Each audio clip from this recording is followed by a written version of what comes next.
আশরাফ আলী থানভী রহমাতুল্লাহি আলাইহি তার কিতাবের মধ্যে লেখছেন, শাইখুল মাশাইখ আপনার হাসান বসরি রহমাতুল্লাহি আলাইহির কাছে কয়েকজন ব্যক্তি আসলো, আয়েশা এক একজন এক একটা বিষয়ে অভিযোগ করলো। কথা বুঝতেছেন? একজনে বলতেছে, হুজুর অনেক দিন হয়ে গিয়েছে, বিবাহ করেছি, মগর সন্তানাদি হয় না, আমি বন্ধাত্ম। কথা বুঝতেছেন? আমার সন্তান হয় না। হুজুর বললেন বেশি বেশি করে ইস্তেগফার পাঠ করো। কি বললেন? বেশি বেশি করে ইস্তেগফার পাঠ করো। আরেকজন আসছে যে হুজুর জমিনগুলো পেটে চরচির হয়ে গিয়েছে, বৃষ্টি হয় না, এজন্য আল্লাহর কাছে দোয়া করুন যেন আল্লাহ তাআলা বৃষ্টি দান করে। হাসান বসরি বললেন বেশি বেশি ইস্তেগফার পাঠ করো।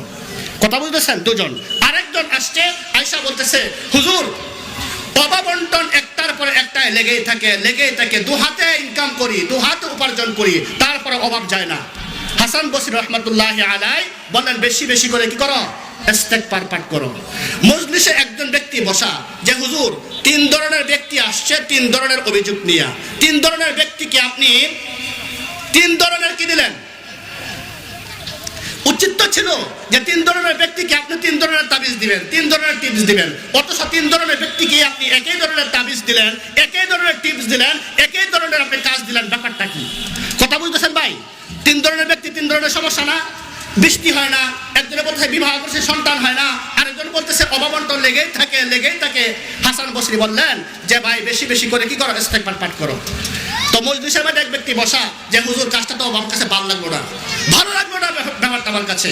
হাসান বসরি রহমাতুল্লাহি আলাইহি বললেন তোমার ভালো লাগার কোনো কারণ নাই। আল্লাহ পাক রব্বুল আলামিন কোরআনে হাকিমে ইরশাদ করে দিয়েছেন, কোট করে দিয়েছেন। আল্লাহ বলেন কুলিস্তাগফিরু রাব্বাকুম ইন্নাহু কানা গফফারা ويرسل السماء عليكم مدرارا ويمددكم بأموال وبنين ويجعل لكم جنات ويجعل لكم أنهارا।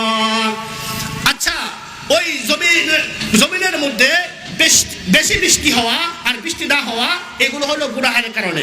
কথা বুঝতেছেন না ভাই? অতি বৃষ্টি, অনাবৃষ্টি এগুলো সবকিছু হয় কি কারণে? গুনাহের কারণে। আল্লাহ বলেন যে বেশি বেশি করে তোমরা ইস্তেগফার করো, বেশি বেশি গুনাহ আল্লাহ তাআলা মাফ করে দিবেন। সুবহানাল্লাহ। কথা বলতেছেন? কুলিস্তাগফিরু, আল্লাহর কাছে তোমরা প্রার্থনা করো, আল্লাহর কাছে ইস্তেগফার করো, ইস্তেগফার পাঠ করো। কুলিস্তাগফিরু রাব্বাকুম ইন্নাহু কানা গফফারা, আল্লাহ তাআলা অত্যন্ত ক্ষমাশীল, তোমাদের যাবতীয় গুনাহ আল্লাহ তাআলা মাফ করে দিবেন, মার্জনা করে দিবেন।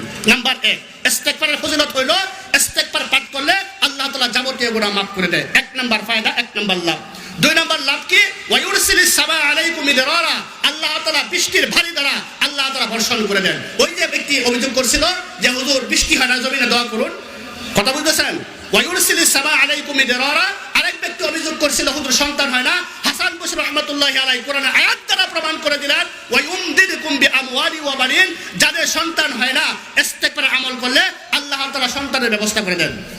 প্রিয় ভাই আমার, সন্তানের জন্য অনেক লোক আমরা এখানে আছি যে 10,000 টাকা, 20,000 টাকা, 50,000 টাকা বিভিন্ন জায়গার মধ্যে আমরা গিয়ে খরচ করি, কবিরাজের দ্বারস্থ হই, কবিরাজের কাছে আমরা চলে যাই। ঠিক কিনা বলেন?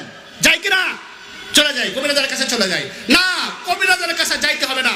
আপনি এলোপাতারি সব সময় জিকির আজকার করেন, সব সময় দুরূদ শরীফ পাঠ করেন, সব সময় আপনি এরকম ভাবে ইস্তেগফারের আমল করুন। কুলিস্তাগফিরু রাব্বাকুম ইন্নাহু কানা গফফারা ওয়া ইউমদিদকুম বিআমওয়ালি ওয়া বানিন, যাদের সন্তান নাই ইস্তেগফারের আমলের কারণে সন্তানের ব্যবস্থা করে দিবেন আল্লাহ পাক রব্বুল আলামিন। ওয়া ইউমদিদকুম বিআমওয়ালি ওয়া বানিন, আল্লাহ তাআলা তোমাদের ধন সম্পদ বৃদ্ধি করে দিবেন। কথা বলতেছেন? বেশি বেশি ইস্তেগফার পাঠ করুন।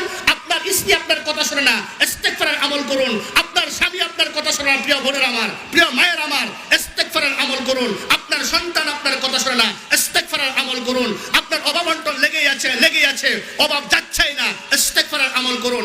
যে কোনো প্রবলেমের কারণে, যে কোনো সমস্যার কারণে ইস্তেগফারের আমল করুন। ইস্তেগফারের আমলের কারণে আল্লাহ তাআলা আপনার যাবতীয় সমস্যা দূর করে দিবেন।